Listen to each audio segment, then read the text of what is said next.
What the? Metapod. It's evolving! Why, I've never seen such an amazing thing before! I have no idea what this glorious Metapod will evolve into! Why, it'll turn into the most magnificent, most beautiful Butterfree.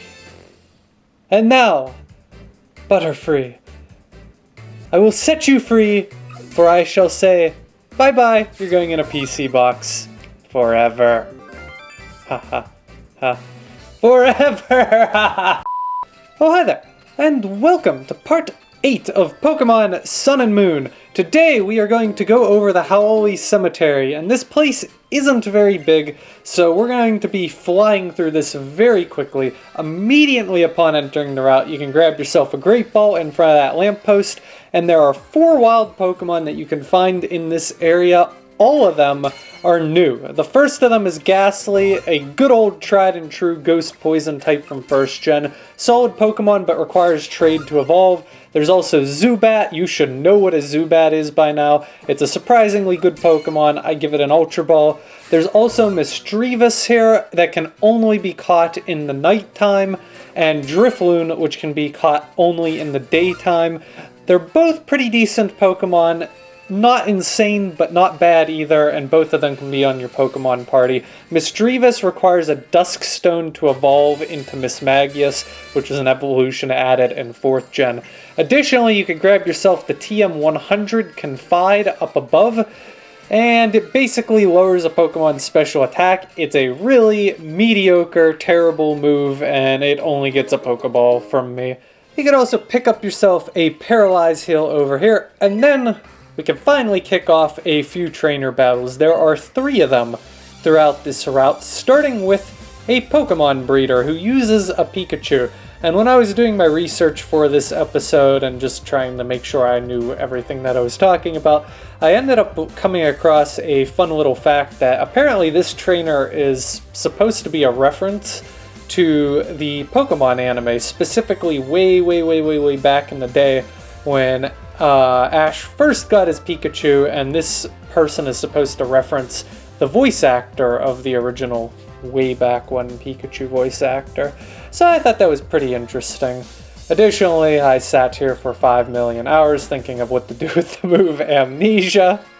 This is why we speed this stuff up, guys, because otherwise we would be here forever. Where Ian sits there going, "Durr, should I learn Amnesia? Shouldn't I learn Amnesia? Amnesia. I'm having amnesia over whether Amnesia is a good move or not."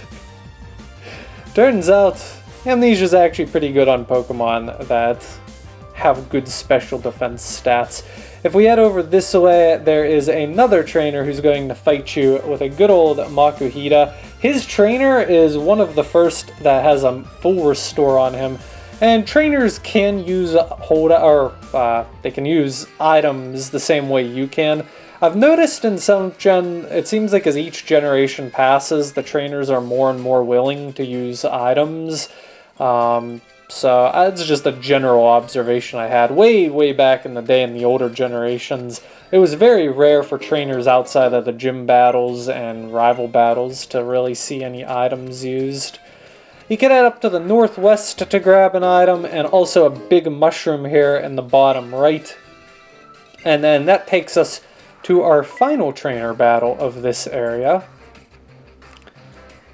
It's no good because I get so mournful. Well, that's what happens when you come to a cemetery.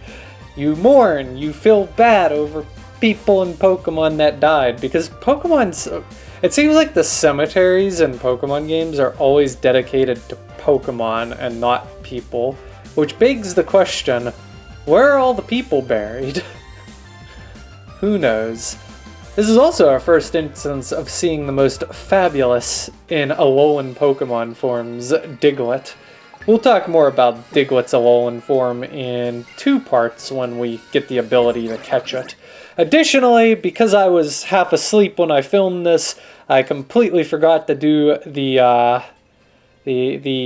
Instagram photo spot over here. This is why I use both copies of the game, so if I forget to film something on one copy, I could go back and do it later on the other. So if you head over here in this one corner of the cemetery, you could get your third camera picture. And if you took the first two pictures that I showed way back in, I think, part 6, or part 5, I've already lost track, you'll get the ability to zoom in now, and you can do that to get closer up photos. From my experience with the photo finder thing, it's best to just zoom in all the way on the Pokemon that you can find, and that'll help.